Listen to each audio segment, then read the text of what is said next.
So good morning, Yanzie. So thank you for being here with us. So I think this morning we just enjoy the time. We'd like to ask you to try to introduce yourself in a couple things, let people know about you, what you want people to know about you. Sure. Well, thanks for having me, first of all.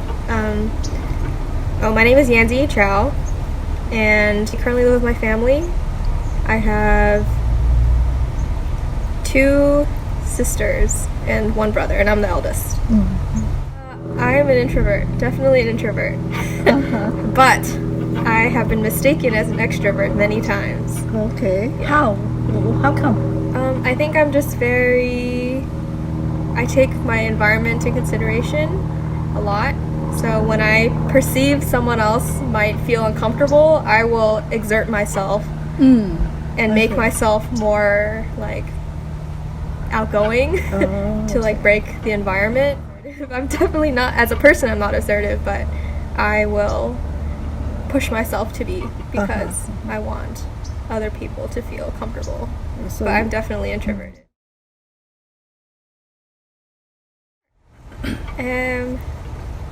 My high school life, I was very, very shy. Yes, very shy, really liked to study. I had select friends. I was not that outgoing. I was pretty insecure. So I was always in school with my younger sister, because she's only 1 year younger than me, or one of my younger sisters, and she was the complete opposite of me in high school. So I think that actually, like, my relationship with my sister determined a lot of my high school experience, because how my parents would treat us both was different. They liked me. They liked how I went about doing things. They liked that I liked to study. They liked that I wouldn't stay out late at night, you know. So I really wanted to please them like in high school. I wanted to be like the role model type daughter to them, and I think like I checked off a lot of the Asian stereotypes. Yeah, like wanted to become a pediatrician. I volunteered at a hospital and a pediatric office. So my dad had high hopes about that. My mom had high hopes too. Yeah, very passive. So it's not so much they directly tell me. A lot of hinting, like, I think that, you know, like you have good grades and you like to study. Like, why don't you go to medical school? You know, things like that. But, so good grade equal to be a doctor, becoming a doctor, a lawyer, whatever. But at that time, I wasn't that vocal. I wasn't as vocal. So really, it was just like they really wanted me to go to the medical field. Yeah, you mentioned that you feel that you're not secure, but I don't, what makes you feel that way? Body image, definitely. Yeah, so then again with like the sister dynamic, like my sister was born like really pretty. She's pale, like all the Asian stereotypes, right? She was super white, pale, white, skin, like clear skin, and then she had like this head full of like really black curly hair. And she was like, she's super adorable, and so everyone would love her on her and like spoil her, and I was just not. I was different, right? I was like a little darker and like very straight hair. I looked a little more like a boy. So and like growing up then too, like she tended to be more popular, more extroverted, and like very attractive. So, did your parents ever like comparing you two? Yes. Not looks. Yeah, my mom told me actually that she was told at a young when my younger sister was born, she was told by one of my aunts, like, never favor one daughter because other people think she's prettier. Yeah, so my mom was pretty good about not doing that. But she was aware about that. Yeah, she was very aware of it. Compare with you. So, in terms about insecurity, right? So, I think your parents thinking you are perfect daughter, good grade, intelligent, everything, right? So, at that time, are they able to pick up a little bit cute about your insecurity, or they know nothing about that? They knew nothing. I did not talk to them about my emotions whatsoever. Well, they never asked. Oh, they never asked. So that's hard, right? You need to ask. Like they asking the wrong questions, right? So always like when you ask questions, you don't ask about you. It's like, how are you? It's more like, so how are your grades? How are your extracurriculars, right? How are your like what have you been doing? But it's always like external like actions, but they don't never really ask so how are you doing? Like, how are you feeling? You know, I think that's a big question. Like, how are you feeling right now? Like, is everything okay? Like, are you doing fine? Like, your emotions are doing fine. So we never talked about those. Basically, you're talking about the emotion, not that the emotion is not connect strongly with your parent. So when you have a hard time, you have struggle, who else you want to talk to at that time? I would love to say my friends, but I think even that took a long process. Because most of my friends were raised also in households that didn't talk about it very much. Like, I think in high school, like, none of us have that, like, that maturity to, like, take that initiative to say, like, hey, I really need you to sit down and, like, talk me through, like, this insecurity, because we all just want to appear like we're doing great at the time. So do you feel alone when you're at that period of time? Yeah. Yeah, I mean, there's still moments now. I think every one of us at some point feels some form of loneliness, but I think a lot of high schoolers feel very lonely, actually. I think a lot of us feel misunderstood. Part of that is we're just going through that phase. Yeah. As high schoolers, you just go through that hormonal phase where, like, no one understands you. But yeah, a part of it was. You survive without that support. Different friend groups. I think every friend group have different dynamics and they fill different needs that each individual has. Yeah. At least for me, for example, I had one friend group they were very energetic and lively, and they loved to go out. And then one of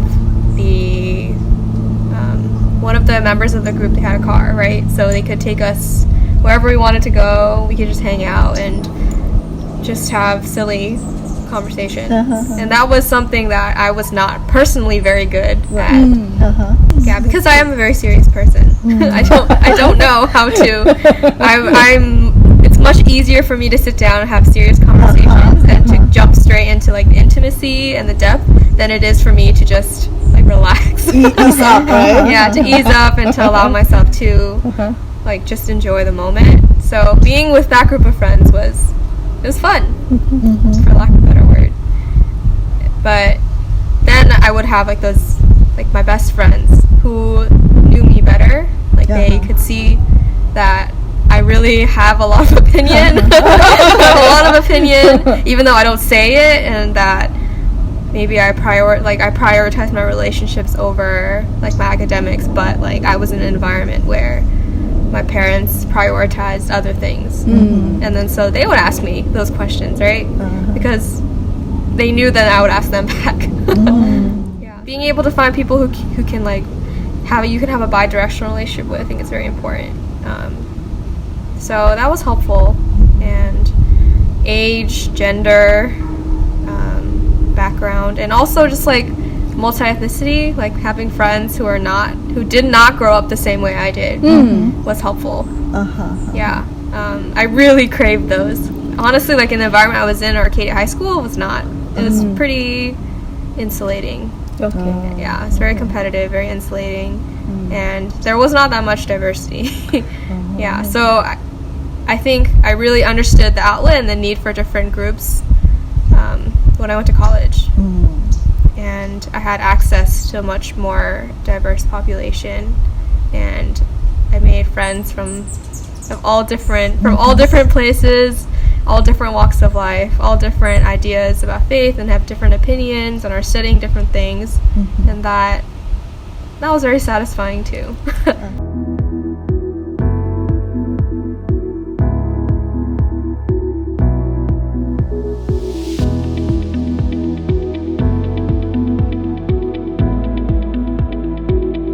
I would argue that geographic location is really important in, like, someone's interests, how one, like, the people you associate with, ultimately what you think, like, your social and economic status, and also how, like, other people see you and your, like, how you will be perceived in the world as well.